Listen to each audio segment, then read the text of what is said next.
Bonjour à tous, c'est Loser Killer qui vous parle pour une nouvelle review vidéo, aujourd'hui consacrée à un ensemble de jeux Lego Star Wars sorti en 2013. Il s'agit de la référence 75014 Battle of Hoth, voilà, ou en français la bataille de Hoth. Ça coûte 49,99 €, enfin 49,99 €, et ça contient 426 pièces, et aussi il faut le noter, c'est une exclusivité Toys R Us visiblement, et aussi Lego Shop Atom, donc en clair, plutôt difficile à trouver d'après ce que j'ai cru comprendre. Donc voilà, vous ne le trouverez pas partout, ça c'est quand même à noter. Donc comme on peut le voir la boîte avec la bannière verte et Yoda ici, donc le thème de 2013 pour Star Wars, enfin pour les Lego Star Wars tout du moins, forcément la scène de bataille de Hoth, ici, avec les différents éléments du set, comme par il y en a beaucoup, donc revue peut-être un peu longue, je sais pas trop, on verra bien ensemble. Et ensuite, donc les différentes figurines incluses, et là, bien sûr, indiquer quelles sont les nouvelles, quelles sont les vieilles, et donc comme on peut le voir, on aura deux nouvelles, bien sûr, si on le verra dans la review en elle-même. En haut, Lego est très fier de ses figurines, donc elles vont vous les remontrer une seconde fois, en plus de la 1-1 du général Riken, voilà, ou Riken, je sais pas trop comment on prononce, donc bien sûr 1-1, c'est la même taille que dans la vraie vie, donc pour voir un peu cette dimension. Et enfin, à l'arrière, donc, différentes choses mises en avant, comme par exemple les mécanismes, le vaisseau avec le Snow Speeder, voilà, le site internet qui est mis en avant avec Yoda qui fait un peu flippette, vu qu'il vous regarde droit dans les yeux avec une grosse lumière bleue, ça fait vraiment flipper, voilà quoi. Donc bon, assez complet, mais écoutez, on verra ça bien évidemment dans la vidéo. Les modes d'emploi, vu qu'effectivement il y en a deux, très rapidement, donc le premier vous permet de construire le vaisseau, donc le Snow Speeder, ainsi que des choses du côté de l'Empire, voilà, comme par exemple le droïde ou encore leur arme. Donc là, un code à entrer, il y a tellement de lumière que vous pouvez même pas le voir en plus. C'est bon, c'est S4YH3Y, donc allez entrer sur le site internet, je sais pas trop ce que ça fait, donc vous me direz. Ensuite, vous avez donc les différents sets sortis dans la première vague 2013 et une petite pub pour le Lego Club. Rien de spécialement super intéressant. Second mode d'emploi, donc qui lui est du côté de l'Empire cette fois-ci, avec les soldats, le Tauntaun et la petite structure des rebelles. J'ai dit l'Empire, non, là des rebelles, voilà. Côté rebelle avec la structure. Voilà, donc liste des pièces et la GAN maintenant, donc qu'elle par contre n'a pas des yeux aussi flippants que Yoda. Et avant de commencer, comme c'est un set un peu cher, vous aurez en plus un enleveur de briques. Donc voilà un peu à quoi ça ressemble, parce que c'est pas, voilà, bon, je vais juste à le préciser, c'est toujours sympathique de la part de Lego. On va un peu baisser donc notre caméra, du coup on va maintenant parler des figurines, donc il y a beaucoup de figurines, donc écoutez, on va y aller rapidement. On va commencer déjà avec Luke Skywalker, qui est une des deux nouvelles figurines incluses dans cette là. Donc forcément, Luke Skywalker, c'est pas la première fois qu'on le voit en Lego. Néanmoins, c'est une version, c'est une nouvelle version avec un nouveau imprimé et tout, je suppose. Voilà, je peux non plus un fin connaisseur. Donc comme on peut le voir, très taillé avec cette tenue de pilote, donc aussi bien avec imprimé au niveau de la ceinture que des jambes. Idem le corps avec tous les petits boutons sur l'armure, c'est franchement de la qualité, j'ai envie de le dire. Voilà, un plat comme on peut le voir, avec tous les petits plis dans une autre teinte, la petite tête, et bien sûr imprimé à l'arrière, aussi bien pour le corps, comme ça, que pour la tête, qui, comme on peut le voir, a son viseur de combat, donc quand il entre dans le viseur de combat, entre guillemets, quand il entre donc dans son Snow Speeder, donc voilà, comme pour vous l'air un peu de note tout de même, avant le combat, il a l'air tout étendu, j'ai envie de dire. Voilà, et donc, bien évidemment, il n'a pas de coupe de cheveux, mais il vient avec un casque. Donc le casque n'est pas nouveau, si je dis pas de bêtises. Bon, par contre, les imprimés sont toujours aussi bien, comme vous pouvez remarquer, avec les petits logos rebelles. Et donc, avec le casque et la seconde tête, qu'est-ce que ça donne? Eh bien, ça donne ça. Donc, comme vous pouvez le voir, ça rend parfaitement bien avec la petite lanière pour tenir le menton et le casque en place. Enfin, le menton, oui, le casque sur le menton en place. Donc voilà. Et comme vous pouvez remarquer, bien sûr, il a son sabre laser. Donc, le Skywalker, très taillé. On va ensuite passer à l'Empire, tiens, avec les Snowtroopers. Donc bon, eux sont plus classiques et ne sont pas nouveaux par contre. Donc là, vous avez la tête version humaine, vous allez comprendre après pourquoi je dis ça. Donc voilà, hop, et l'arrière. Voilà. Et donc oui, effectivement, si vous voulez mettre le casque, il faudra tourner la tête pour avoir la partie noire comme ceci. Et ensuite, vous allez mettre cette pièce-là. Donc, qui est en fait la cagoule plus le casque qui est directement moulé avec. Voilà, il faut le noter ça. Donc voilà un peu à quoi ressemble la figurine. Comme ceci. Et donc lui, il a un blaster. Parce qu'effectivement, c'est aussi de mettre la cagoule sur la tête normale, donc celle-ci par exemple, comme vous pouvez le voir, ce sera moche, on aura un espèce de truc, les yeux, enfin le trou des yeux arrive plus haut que les vrais yeux de la figurine, donc c'est un peu, bon, voilà, c'est fait exprès. Donc vous avez deux Snowtroopers, je tiens à le dire, donc ils sont identiques, voilà. C'est plutôt cool ça déjà, de pas juste en avoir un seul qui se balade comme ça. On passe ensuite aux soldats rebelles, voilà. Donc voici le premier. Ah, excusez-moi, c'est vrai que c'est un peu clair tout de même, hein. Comme ceci. Donc là encore la petite tenue qui va bien. Là par contre, pas d'imprimé à l'arrière, hein, aussi bien au niveau du dos que de la tête, un seul imprimé à l'avant. Comme vous pouvez le voir, ce sont les nouveaux, donc les nouvelles espèces de casquettes. Donc comme vous pouvez remarquer, il y a deux accroches, donc soit pour mettre la visière en haut, soit pour la mettre en bas. Voilà, donc ça ressemble à ça quand vous la mettez en bas. Donc c'est un peu, ça fait quand même un peu gros, je trouve, mais bon. Au moins l'idée est là, voilà, hop, donc on va le remettre comme ça. Vous avez donc un second aussi, soldat rebelle, qui a néanmoins une tête différente, hein. C'est pas un clone contrairement aux Snowtroopers où ils peuvent se le permettre, vu que bah, logiquement ils sont souvent planqués derrière une cagoule, hein, parce qu'effectivement la tête, bon ça je pense qu'on a compris, mais je le fais parce que j'aime bien perdre mon temps. Les deux autres à ce niveau-là, ce sont les mêmes, hein, voilà, les deux visages, voilà, comme vous pouvez remarquer. Des bons petits clones. Et pourtant c'était avant l'épisode 2. Hein. Bref, donc oui, contrairement effectivement sur les rebelles qui, eux, comme on peut voir, ont une tête un peu différente, malgré le reste qui est similaire au niveau du corps. Hein, voilà. Et enfin, donc seconde figurine exclusive, c'est le général Rikan, attendez, qui ressemble à ça. Donc j'ai regardé vite fait l'image tirée du film, effectivement il est assez ressemblant hein, sous sa tenue, on reconnaît bah, assez bien cette espèce de plaque métallique qui est caractéristique de son uniforme, voilà, idem pour les deux poches, et même la coupe de cheveux est plutôt est vraiment adaptée, quoi. Hein. Voilà, donc on a une belle figurine, donc qui est visiblement nouvelle et je suppose exclusif à cette là pour l'instant. Idem, donc l'arrière qui est moulé, et lui il a un petit blaster, et il faut noter que Lego est plutôt sympathique parce qu'effectivement, vous avez le choix entre la coupe de cheveux, certes, ou entre le casque. Lego vous donne donc un troisième casque, en plus des deux fournis avec donc les soldats rebelles. Voilà.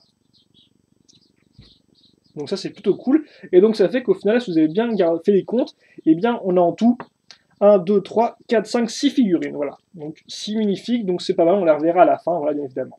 Autre chose qui est pas vraiment un véhicule, mais qui n'est pas vraiment non plus une figue, c'est le Tauntaun, donc qui ressemble à ça. Donc le Tauntaun est apparu dans de cet auparavant parce qu'effectivement, la chose que je vais faire dans cette vidéo, c'est que je vais souvent revenir vers d'anciens sets, tout bêtement parce que Hot, Lego, c'est pas la première fois qu'ils le font, et surtout, ils ont beaucoup de choses qu'on va voir dans ce set-là sont déjà apparues auparavant, donc soit en moins bien, mais voilà, elles sont déjà apparues avant, donc c'est par exemple le cas du Tauntaun qui fait sa troisième apparition dans ce set-là, effectivement, voilà, et qui n'a rien de différent par rapport au vieux Tauntaun, hein, vu qu'il me semble que la dernière fois il s'est apparu pour la première fois en 2010, puis en 2011, puis enfin en 2013, donc voilà, il n'y a franchement pas beaucoup de différence. Donc c'est un gros moule, hein, les jambes sont moulées, vous ne pouvez pas les bouger. Par contre, les bras, eux, vous pouvez les bouger de bas en haut, et c'est à peu près tout. Hein. Donc bien sûr, c'est reste fidèle au film, en version Lego un peu plus carré. Mais voilà, c'est quand même caractéristique, on retrouve la couleur, on retrouve les cornes à ce niveau-là du visage. D'ailleurs, les cornes, on peut les enlever manuellement, hein. C'est nous-mêmes de les attacher. Donc voilà. Et donc forcément la selle qui viendra se clipser dans la bouche comme vous pouvez le voir, et donc ensuite vous mettez une figurine à ce niveau-là, enfin la selle. La selle est là, mais voilà, l'espèce de truc pour le... Ah, j'ai pas le nom exact, excusez-moi. Oui, si, bah, la chose, quoi, le câble, hein, voilà. Là où effectivement, bah, vous avez qu'à mettre les mains de figurine dessus, et puis c'est tout. Enfin bref, tout ça pour dire ça, quoi, vraiment pas doué. Donc voilà, le Tauntaun, aucune modification, il va bien, un bon ajout je trouve, hein, parce que au lieu d'avoir juste de l'organique et des vaisseaux, on a aussi un peu de l'organique mais de l'animal, donc c'est plutôt cool. Hein. Mais on reviendra sur les points forts de cette là plus tard dans le bilan. Par contre, on vous donne juste la selle, on ne vous suit pas aussi une pièce pour faire comme s'il n'y avait pas de selle, et donc avec la partie là qui est pleine, hein, parce que celle est fait avec la haute base, enfin la base de haute, là ils ne le font pas, vous avez juste la selle, donc pas de choix à ce niveau là, il faut le noter quand même, je pense que c'est assez important. On va ensuite passer à une autre pseudo-figurine, c'est donc le... Comment ça s'appelle? Parce que j'ai le Imperial Prop Droid, où visiblement... Ah oui, non, il a un autre nom et je ne l'ai pas noté, bon bah ok d'accord, pourquoi pas. Il me semble que ça s'appelle... Peut-être pas... Pas Vipère. Enfin bref, il a un nom, il a un autre nom aussi, un autre nom plus officiel. Donc en fait, ça marche un peu comme un sandwich. Donc il faut savoir que ça, c'est la deuxième apparition. Il était apparu pour la première fois en 2000, En 2007, ouais, il était très différent, il était beaucoup plus fin, et donc là il est un poil différent, même si on reprend un peu le même principe, mais il est quand même un peu mieux fait. Donc comme on peut voir, on va prendre cette pièce-là, mettre des bras de droïde, caser des petites armes sur les côtés pour rallonger, donc on va dire un peu ces espèces de tentacules qui pendent, hein, ces espèces de petits bras métalliques, plutôt ouais, des petits bras métalliques. Donc on a ça, c'est bien. Ensuite ce qu'on va faire, c'est qu'on va prendre donc une barre de 3 plus tenon, qu'on va caser ici, donc par le bas, donc grâce au truc cruciforme des deux pièces, hop là. Et donc ensuite, on va en faire, comme je disais euh, tout à l'heure, on va en faire un sandwich. Hein. Donc d'abord, on va caser ces deux pièces 4x4 circulaires qu'on va raccrocher grâce à la petite pièce grise juste en dessous. Et ensuite, on va caser quoi? On va caser ça. Donc en fait, la même pièce qu'on a eu juste avant, sauf qu'on va prendre des petites pièces à clip pour mettre les yeux, ensuite une petite coupole et une antenne. Voilà. Alors par contre, je tiens à dire, excusez-moi, je vérifie un truc. Voilà, parce que des choses, il faut bien que je fasse attention dans l'ordre que je les mets. Voilà, dans le sens plutôt. Donc voilà, on fait le petit sandwich, on clipse ça. Ensuite, je mets les bras, enfin les petits bras ouais, qui pendent. Et enfin, comme là j'ai encore mon tenon qui dépasse, et eh bien c'est très utile pour mettre mon petit socle transparent. Et donc ça fait que, voilà, j'ai mon petit droïde donc qui est fini. Et donc oui, il est quand même assez différent de l'autre. Après, bien sûr, par contre, il reste quand même assez différent de la version film, hein, parce que la version film est quand même plus grise foncée, avec beaucoup plus d'œil. Là, effectivement, c'est un peu... pourtant, ouais, il me semble bien que c'est censé représenter celui-là, mais ouais, il est quand même assez différent, je trouve. Hein. Donc bon, c'est la version peut-être un peu plus légoïque, un peu plus peut-être cartoon, entre guillemets, j'ai envie de dire. Pas par rapport aux animés Star Warsiens, hein, mais version peut-être un peu plus simplifiée, quoi. Vraiment la version film qui est voilà, grise avec plusieurs yeux, voilà. Mais ils ont fait quand même un bon petit boulot. Donc voilà un peu à quoi ressemble le droïde. Donc, autre élément du set. On va maintenant passer, quitte à faire... Ouais, on va passer côté Empire, tiens. Avec ensuite l'arme... Alors, faut que je trouve l'arme. Comment ça s'appelle? Le E-Web Blaster, si je dis pas de sortie. Ouais. Sorti pour la première fois en 2009, et il y a 4 versions qui sont sorties en tout. Et à part la version 2009 qui était vraiment la toute première version qui était très limitée, il faut savoir que cette version-là est très proche de la version 2000. Non, non, il y a 4 en tout. Ouais, je suis en train de me confondre dans les dates. En clair, voilà, il y a 4 versions qui sont sorties en tout en comptant celle-ci. La première version, je sais plus de quand elle date, mais elle était très minimaliste. Et les deux dernières versions, enfin les 3 dernières versions sont très similaires les unes aux autres au final. Donc il y a assez peu de différence hein, entre ces versions-là. Donc comme on peut voir, c'est assez simple. Hein. Comment ça marche? On va prendre ces petits éléments-là pour faire un espèce de pseudo-socle. Alors bien sûr, le vrai socle, c'est la coupole, hein, mais les antennes font comme si c'était un pseudo-socle, un peu factice, voilà. Comme on peut voir, on a casé un fouet, donc oui, un fouet de mini-figurine, qu'on a coincé donc à ce niveau-là grâce à une main de bot, voilà. Et puis pour le reste, on le mettra dans ce petit module-là, le reste du fouet. Voilà, donc ça, c'est fait. Ok. Donc ensuite, il ne reste plus qu'à prendre le canon, donc qui ressemble à ça, donc petite caméra, accroche, différents détails. Et comme on peut voir, on va enfoncer une barre qui nous servira de base pour pouvoir ensuite faire coulisser quoi? Faire coulisser ça. Donc d'abord, cette partie-là du canon. Alors attendez. Voilà. Et puis ensuite, celle-ci. Une fois que ça c'est fait, on prend ça et on le met à ce niveau-là. Et donc voilà, j'ai mon canon qui est finalisé au final. Mon e-Web Blaster.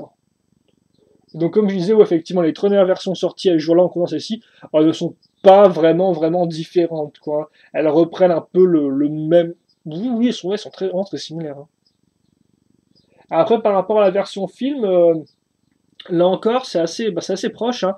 T'as juste le bout du canon qui normalement est dans l'autre sens. Hein. Il est vraiment plus conique, tandis que là, il part du fin pour arriver au large, tandis que c'est l'inverse dans la version film. Et à ce niveau-là, je pense que la version la toute première est peut-être un peu plus fidèle. Mais pour le reste, c'est bien sûr plus fidèle, hein, avec par exemple le fouet qui va se coincer vers le bas du canon. Bon, voilà. Aussi, elle est un peu différente la version film parce qu'il me semble qu'elle est un peu plus haute. Donc par exemple, on voit mieux le canon qui va vraiment s'incruster vers le bas qui rentre par le dessous du canon. Là, ça va être un peu moins le cas. On dirait plus au final que le fil va se coince sur le côté du canon, ce qui n'est pas vraiment le cas. Voilà. Donc bon, bien sûr, après les petites poignées pour mettre la figurine dessus. On continue avec l'Empire, avec maintenant le Snow Speeder, ou non, excusez-moi, qu'est-ce que je raconte? La Speed Bike, voilà, version hot, qui visiblement n'est pas apparue dans le film, parce que j'ai cru comprendre. Donc la Speed Bike sortie en 3 apparitions au total, et donc là cette version-là, bah, c'est en fait un mix de versions des deux précédentes versions, hein. Donc la version 2010, ouais, 2011. Donc voilà, ça reprend un peu les deux versions, ça les mixe ensemble. Voilà, c'est pas non plus spécialement différent, quoi. C'est vraiment très, là encore, assez minimaliste. Donc pour ceux qui ne connaîtraient pas la Speed Bike, comment on l'a fait? Eh bien, on va prendre tout bêtement un espèce de gros moule qui est en fait le moule d'une moto à 3 roues, voilà, donc on prend tout l'arrière, sauf qu'on vire les roues à la place, on met des pièces à clip et des petits skis, on met un petit sac à dos pour le détail, et sur le côté là, on va mettre un espèce de micro, donc qui sert un peu pour le moteur, je suppose. Et ensuite, on fait la partie avant. Donc la partie avant, c'est simple, hein. On va là encore reprendre une pièce qui normalement sert pour accrocher des roues, sauf que là encore, on n'accrochera pas des roues, on accrochera des poignées, donc les poignées de commande, avec des bras de droïde plus ces petites pièces-là. Donc voilà, hop là. On cale cette petite pièce avec la barre qui remonte, et l'autre côté, on prendra des pièces avec 2 trous ronds, hein, qui serviront à accrocher quoi? Eh bien, à accrocher ça. Donc 2 lances qui sont maintenues en place grâce à cette pièce technique qui a 2 trous en croix, voilà, et au bout, on casera 2 panneaux de signalisation triangulaires, mais blancs, donc qui font la forme de notre speed bike. Vous noterez aussi la présence d'une pièce comme ceci pour pouvoir glisser sur le sol, ce qui est plutôt cool. Et effectivement, ce qu'elle reprend en 2011, par exemple, là, cette moto-là, c'est cette forme-là, qui n'était pas la même avec la moto de 2010. Par contre, ce qui était déjà en 2010, c'était la forme à l'arrière du véhicule. Donc vous voyez, comme ça, ils ont fait un petit combo, hein. Donc je vous invite à aller sur Brickset dans la section Star Wars. Ensuite, sur le côté, vous tapez épisode 4 à 6. Et puis vous cherchez les différents sets de hot, et comme ça vous pouvez voir les différences entre les différents véhicules. Voilà. Donc on accroche ça grâce au clip. Donc bien sûr on peut vraiment tourner cette partie-là vu qu'elle bloque rapidement, mais c'est pas en fait pour tourner. Et donc on a la moto qui est finalisée. Voilà. Donc pas vraiment de mécanisme, hein, sur le coup, à part pouvoir enclencher les manettes plus ou moins vers l'avant ou l'arrière, voilà. Hop. Petite comparaison de taille. Donc forcément, ça reprend le principe des motos qu'il y avait sur Andorre, si je dis pas de bêtises. Je peux me tromper, j'y connais rien en Star Wars. Enfin, la planète jungle, un peu, voilà. Donc, on va enfin commencer, je pense. On a fini avec l'Empire maintenant, donc on va peut-être commencer avec les rebelles. Et tiens, on va faire le gros morceau du set, hein, c'est bien sûr le Snow Speeder, qui normalement porte la mention T47 Air Speeder. J'ai vu ça dans la licence, hein, donc ça s'appelle comme ça en vrai, visiblement. Et il faut savoir que lui est sorti en 5 modèles différents, comptant celui-là, depuis 1999. Donc la toute première apparition des Lego Star Wars, hein, voilà. Et alors lui, il est assez proche, voilà, d'après mes notes, il est assez proche du modèle de 2010, mais néanmoins il y a des différences. Et les principales différences, c'est que la version 2010 qui était inclue dans la caverne de Wampa, je crois, enfin un truc comme ça, c'est principalement la base, hein. La base est différente. Par exemple, les pièces étaient plus grosses ici, et ces pièces-là étaient moins éloignées, moins écartées, voilà. Idem, là, est aussi un peu différent, et l'accroche pour tenir le cockpit, elle est aussi différente. Donc il y a quand même elle y ressemble, mais elle est différente. Idem, ça c'est tout nouveau, les parties lisses en dessous pour pouvoir faire glisser, ça c'était pas avant. Il faut le noter là encore à ce niveau-là. Voilà. Et donc pour le reste, bah, pour ceux qui ne connaîtraient juste pas le Snow Speeder, quand on le construit, on va prendre une grosse plaque comme vous pouvez le voir. Comme je l'ai mentionné juste avant, on va effectivement prendre des petites pièces sur les côtés qui serviront de clip pour accrocher les ailes. Et pour ensuite donner l'inclinaison aux ailes, qu'est-ce qu'on va faire? Eh bien, on va directement prendre des pièces donc pentues, donc des grandes 4x1, comme vous pouvez le voir, qui serviront vraiment à bloquer les ailes dans un angle précis pour qu'elles ne bougent pas et bien sûr qu'elles reprennent la forme du film, hein. Voilà, la forme caractéristique de ce vaisseau-là. Pour le reste, une petite pièce de coque en dessous pour faire l'avant du vaisseau, c'est très classique, ça n'a presque pas changé, j'ai envie de dire, depuis 1999. Hein. C'est le même type de pièce qui, au final, fait très bien son boulot. Vous noterez le sticker, effectivement, ça c'est un set qui a des stickers, donc principalement sur le Snow Speeder et aussi un peu sur la partie rebelle, donc très limité, hein, vous le verrez juste après. Pour le reste, donc l'intérieur, on utilisera des pièces comme ça pour laisser passer les bras des figurines. Les sièges, comme vous pouvez le voir, sont faits avec des pièces vraiment tout est lisse, hein, donc c'est plutôt cool, ça rend assez bien. Et comme vous pouvez remarquer, le Snow Speeder, c'est un véhicule à 2 places. Donc vous avez un siège à l'avant, un à l'arrière. Le cockpit ici, donc avec le petit sticker qui représente un AT-AT, si je dis pas de bêtises, enfin les gros robots à 4 pattes, voilà. On remarquera l'accroche à l'arrière qui est fait avec du snot, donc en clair, on accroche cet élément-là avec des tenons sur les côtés, donc pas sur le haut, donc c'est plutôt cool ça, voilà. Et après, on peut en fait faire l'arrière. Donc l'arrière, à quoi il ressemble? À ça. Donc grosso modo, on va à nouveau avoir du snot grâce à ces pièces-là, donc maintenant ici et aussi de ce côté-là. Aussi, autre modification importante par rapport à la version 2010, c'est l'arme ici qui est complètement refaite. Là, effectivement, ils ont pris des pièces, une vraie arme, un vrai pistolet avec une jumelle au lieu d'avoir pris un micro. Hein. De base, c'était cette pièce-là à l'arrière, celle-ci. Donc là, comme on peut voir, c'est quand même un peu plus différent. Donc, comme on peut voir, on peut la bouger de bas en haut. Et là, on a un trou. Qu'est-ce qu'on met sur ce trou-là? Eh bien, on va caser le grappin. Voilà. Et donc, comme vous pouvez le voir, on n'a qu'à tourner pour faire descendre ou le relever. Donc, rien de très compliqué. Et donc ça, on case à ce niveau-là. On clipse tout ça. Et là, on a presque fini avec la partie centrale. Il ne reste plus qu'à caser de quoi? Il ne reste plus qu'à caser le cockpit. Donc le cockpit qui est en deux parties. Donc d'abord, vous avez l'accroche ici pour pouvoir la clipser à ce niveau-là. Donc petite vitre ici. Et enfin, vous avez le second cockpit qui lui peut s'ouvrir comme ça. Donc les deux cockpits peuvent s'ouvrir indépendamment l'un de l'autre. J'expliquerai ça un peu après.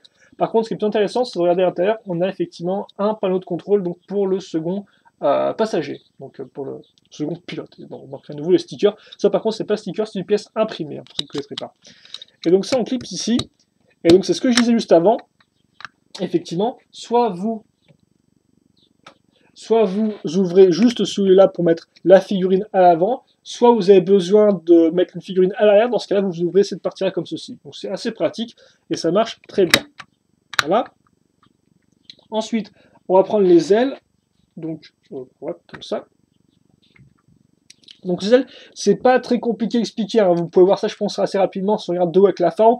On va prendre plusieurs pièces avec des côtés en biais. Donc, par exemple, celle-ci, une grande comme ça, voilà, pour donner la forme générale. Ça, c'est vraiment très proche de la version 2010. Ce qui est différent, par contre, forcément, c'est l'accroche en dessous qui est un poil, donc l'espèce de gros module avec ses clips accroche femelle, donc qui serait utile pour accrocher ça au reste du vaisseau. C'est un peu différent par rapport à la version 2010. Pour le reste, on retrouvera ensuite le laser ici, qui est continué à l'arrière avec une grande pièce technique en fait qu'on fait passer.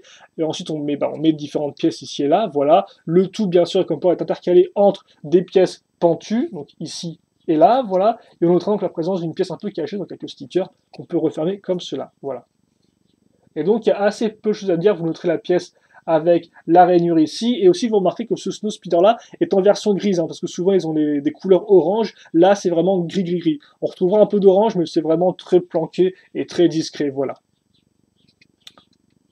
Donc je pense que c'est simple à comprendre, il n'y a pas grand chose de plus là-dessus. Et donc ça on fait x2, hein. L'autre aile effectivement est identique, puis ensuite on la case ici. Et donc comme je disais, voilà, on va, si j'y arrive, voilà, on va clipser ça comme ceci. Et donc oui, l'autre est identique, sauf pour un sticker, effectivement, comme on peut le voir ici, pas de sticker, là il y en a un. Donc petite différence à noter. Je mets ça ici, comme cela. Et donc au final, là j'ai mon Snow Speeder qui est fini, hein, comme vous pouvez le voir. On va peut-être un peu ajuster la caméra. Ouais, non, je pense qu'on est bien, voilà, comme ça. Donc rapidement une petite figurine, hein. Hop. Mais c'est vrai qu'effectivement, Luke maintenant n'a plus de copilote, hein, comme vous pouvez le voir. Ils ont préféré fournir en soldats rebelles normaux plutôt que mettre un second pilote pour le Snow Speeder. Il faudra donc acheter un vieux Snow Speeder pour avoir deux pilotes à la fois. Enfin, je sais plus, j'ai pas vérifié ça par contre. Dans quel set le Snow Speeder venait forcément avec deux pilotes. Enfin, avec un pilote et un copilote plutôt. Donc comme vous pouvez voir, le grappin ne touche même pas le sol, hein, il est vraiment bien planqué. Donc voilà, et donc niveau mécanisme, vous avez tout vu, hein, parce qu'il y a juste le cockpit qui s'ouvre en deux parties différentes. Cette partie-là qui peut s'ouvrir pour révéler donc la partie un peu moteur, et enfin donc cette partie-là qui se relève, et enfin vous pouvez tourner ça pour lever plus ou moins le grappin. Voilà. Donc c'est tout pour le Snow Speeder. Voilà.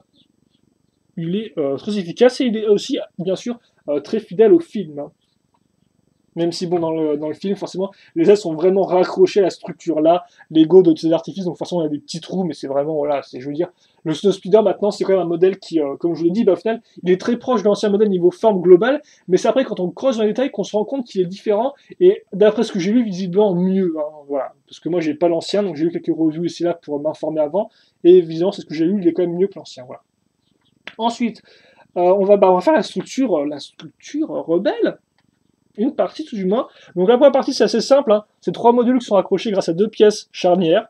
Voilà, donc le premier, on a une espèce de petite en fait un peu entrée. À l'arrière, on notera quatre accroches, donc soit pour des outils, soit pour mettre les armes si on veut les ranger ici. Voilà. Sur cette partie-là, on aura, comme vous pouvez le voir, donc forcément des pièces pentues pour présenter la neige, mais pas que. On aura aussi une 2x2 avec un tenon. Ce sera avant tout utile pour... Oula. Avant tout utile pour caser quoi? Eh bien, pour caser une petite boîte qu'on peut ouvrir et dedans il y a une saucisse. Donc Lego, par contre, ça vous l'indique quand même sur la description Shop Atom, ils en sont contents. Donc une saucisse gelée, pourquoi pas, hein, c'est mieux que rien, tu me diras. Donc la petite caissette toujours aussi cool, et forcément là, on la clip ici, et comme ça on peut enlever très facilement grâce à l'accroche qui n'est qu'un seul tenant. Là on a aussi des accroches avec 4 tenons. Pour accrocher quoi? Pour accrocher donc une arme qui est, d'après ce que j'ai cru comprendre, un Mark II, un Mark II Medium Repeating Blaster Cannon. Ça déconne plus, hein, voilà. Donc ça ressemble à ça. Et ça d'ailleurs c'est la première apparition du canon visiblement en Lego Star Wars, d'après ce que j'ai cru voir dans les différents sets hot. Donc voilà, donc c'est plusieurs pièces comme on peut voir, donc on peut tourner comme ça. Là encore, hein, on a mis une grande barre pour pouvoir renforcer tout ça. Donc ça fait avec plusieurs armes, et puis bah, il n'y a pas grand chose de plus à dire là-dessus. Hein. Donc l'idée après c'est que ça, on case ici. Et donc comme on peut voir, j'ai plusieurs accroches différentes. Donc par exemple, de bas, excusez-moi, de bas en haut et sur les côtés. Ouais, youpi. Donc voilà.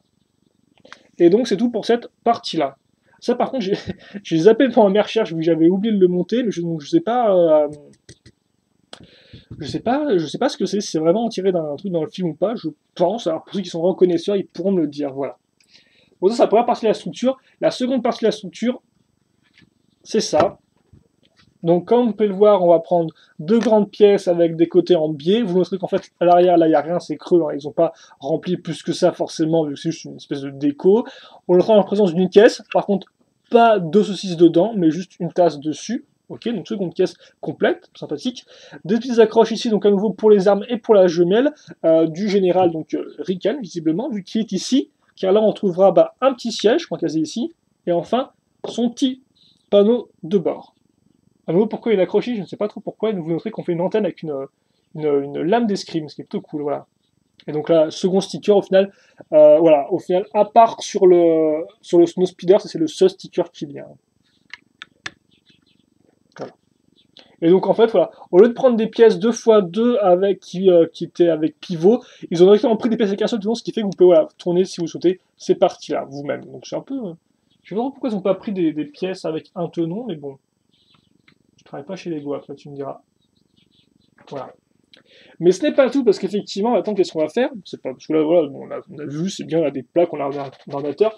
Et bien, maintenant, on va faire ce qu'on appelle un Adgar 1.4 FD Tower Laser Cannon, ou visiblement aussi appelé radar digigun, à ce que j'ai cru comprendre, si on parle bien de la même arme, là encore, j'ai des petits doutes là-dessus. Qui est apparu, donc visiblement là encore, si je m'en tiens à ce que j'ai vu dans les autres sets, ça a apparu en trois versions par passé, qui étaient surtout des radars en fait, hein, donc là c'est vraiment une version très améliorée. Donc on commence déjà avec la base donc, qui tourne. Comme vous pouvez le voir, on aura à nouveau une pièce cruciforme avec un tenon en dessous, donc pour coincer tout ça. Donc voilà, ça c'est la base, ok, pourquoi pas. Et donc ensuite l'idée c'est qu'on va construire ça sur une plaque, donc voilà, une plaque normale, dessus je prends des petites pièces de clip, sur ces pièces de clip je vais accrocher cette seconde petite structure, donc faite à base de pièces circulaires, des accroches comme ça, une pièce donc charnière pour faire en fait un peu l'écran de contrôle, vous allez comprendre un peu après pourquoi, et donc derrière je casse quoi? Eh bien je casse deux paraboles, voilà. Ensuite, je prends ça qui a deux accroches cruciformes, je clipse ici, ce qui fait que je coince ma parabole, et ce qu'il faut aussi que j'ai maintenant une accroche pour mon laser, parce qu'effectivement ça, je ne vais pas l'accrocher dans le sens conventionnel, donc je ne vais pas accrocher de bas en haut, mais je vais le pivoter comme ceci, je vais prendre ça à ce niveau-là, et donc clipser mon accroche, donc cruciforme ici, dans le truc cruciforme. Enfin, je prends un ensemble de flip-fire missiles que je mets à ce niveau-là. Et donc ça fait que j'ai mon Picanon qui est finalisé, voilà. Et donc si je le souhaite, je peux aussi tirer ça comme ça. Donc je vous avais même pas vu en plus, excusez-moi. Voilà. Et donc ouais, même si de base, hein, c'est pas censé partir, ça je suppose, hein, c'est censé être le canon qui tire le laser. Et d'ailleurs, je tiens à dire que c'est, là encore j'y vais venir, mais c'est très fidèle au film, cette fois-ci, contrairement aux anciennes, juste les vieilles paraboles qu'on avait auparavant, qui sont censées représenter l'arme, là c'est vraiment fidèle, j'ai envie de dire. Parce que le canon a vraiment la même forme que des flip-fire missiles. En vrai, c'est assez spécial, mais c'est exactement pareil. Donc ça, c'est fidèle. Ça aussi, cette partie à l'avant est fidèle. Bon, les rainures sur le côté, je suis un peu moins sûr que ce soit fidèle. L'arrière est un peu différent parce que c'est un peu plus des formes un peu en biais. Là, c'est plus, c'est un peu différent. Néanmoins, on reconnaît vraiment cette forme-là. Donc, par contre, on aurait pu se dire que ça, c'était déployé pour être les mains de figurine. Pas du tout, hein. La figurine ne peut pas tenir l'arme. Donc, elle est censée, voilà, vous êtes juste censé faire ça. Voilà. Mettre la pièce charnière au niveau des yeux, vu que c'est ça au final, hein, il contrôle l'arme comme ça. Et voilà. Mais il n'est pas censé vraiment tenir l'arme. Après, vous pouvez simuler ça plus ou moins. Mais voilà, c'est censé être comme ça. Un peu plus en hauteur.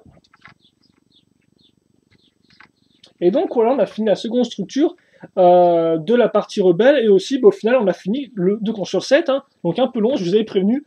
On va donc passer au bilan.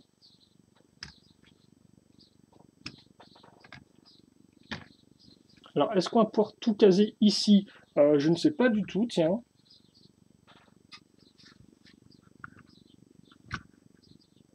Ça me dérange un peu parce que j'aurais bien aimé...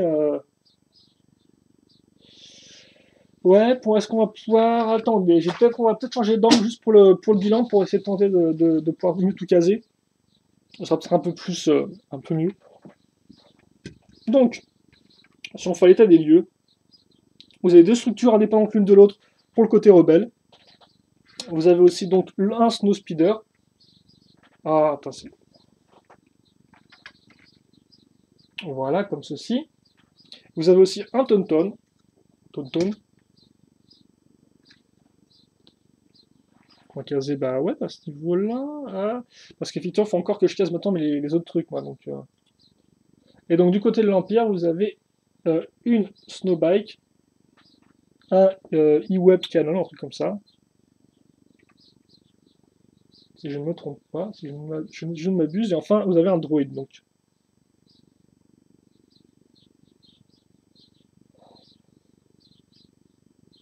On va peut-être prendre aussi. Ouais. Faisons ce cours. Donc, oui, rapidement, bilan, parce que vous êtes en train d'attendre, vous dire qu'est-ce qu'il fait là. Je me suis tapé 30 minutes de construction pour ça. Donc oui, bah, rapidement, un bilan. Alors, je ne sais pas si c'est vraiment utile de revenir point par point sur les différents éléments, parce qu'il y en a qui le mettent pas spécialement, mais je pense que vous avez compris que logiquement, ce set-là reprend plusieurs éléments qui ont déjà été faits en Lego Star Wars. C'est pas une nouveauté. Il y a plusieurs sets hot qui sont sortis à travers les années. Par exemple, 2010 était très prolifique en set hot avec deux petits battle packs, etc. Donc ça fait qu'au final, on va retrouver des éléments, certes, mais le mot-clé, c'est en mieux au final. Donc là encore, comme j'ai dit, moi je m'en tiens un peu à ce que j'ai eu niveau review, mais même d'après ce que je peux comprendre, effectivement, on a vraiment des versions améliorées, ces différents véhicules d'Ego, ne s'est pas contenté juste de les resfourguer en ne changeant rien. Donc par exemple, on pourra citer le Snow Speeder qui est refait au niveau donc, de la structure, au niveau de la crochet arrière, au niveau de l'arme, ça par exemple c'est quand même vraiment, c'est un truc que je peux moi-même voir, je peux voir que c'est vraiment mieux fait à ce niveau-là, voilà. On pourra noter aussi bah, forcément le Picanon qui ressemble vraiment cette fois-ci à un haut canon du film, hein, le Darius, une espèce de vieille parabole qui était vraiment bah, très classique auparavant, là c'est vraiment très fidèle. Après pour le reste, bon, des modifications qui sont pas vraiment énormes, on pourra noter la Snowbike ou encore ce canon-là qui n'est pas non plus extraordinaire, mais qui au moins sont présents. On pourra aussi noter par exemple le droid aussi qui est une belle amélioration, et par contre, c'est juste entièrement de nouveauté, on pourra noter le canon, voilà, qui n'était pas apparu par le passé. Et donc après, niveau figurine, ça vous l'avez compris, je pense, il y a de quoi faire, vu qu'on est à 6. Donc je vous rappelle que là encore, il y aura un peu de réutilisation, vu qu'on retrouvera deux Snowtroopers et deux Rebel Troopers, mais là encore, j'ai envie de dire, c'est pour le mieux, parce que vous avez vraiment quelque chose de complet, quoi. Les deux camps sont bien répartis, quoi, équitablement. Et donc, en nouvelle figurine, par contre, vous avez Luke Skywalker et donc le général Ricard qui, comme on l'a vu, est vraiment très fidèle au film. Et là encore des figurines assez détaillées. Donc oui, tiens, là c'était donc mon point global là-dessus. Maintenant, si on part sur le bilan rapidement, donc les figurines, très bonne sélection, c'est très complet, c'est une nouvelle fois de plus, c'est bien réparti entre les méchants, les gentils, il y a de quoi faire, il y a de quoi s'amuser à faire des batailles, il n'y a pas de problème, voilà. En plus, que, par exemple, on peut caser, en plus, si dans les figurines, je peux aussi compter le Tauntaun, et même le droïde, au final, qui n'est pas vraiment un véhicule, mais vraiment une espèce d'objet d'attaque, quoi, voilà. Même si, bon, il est un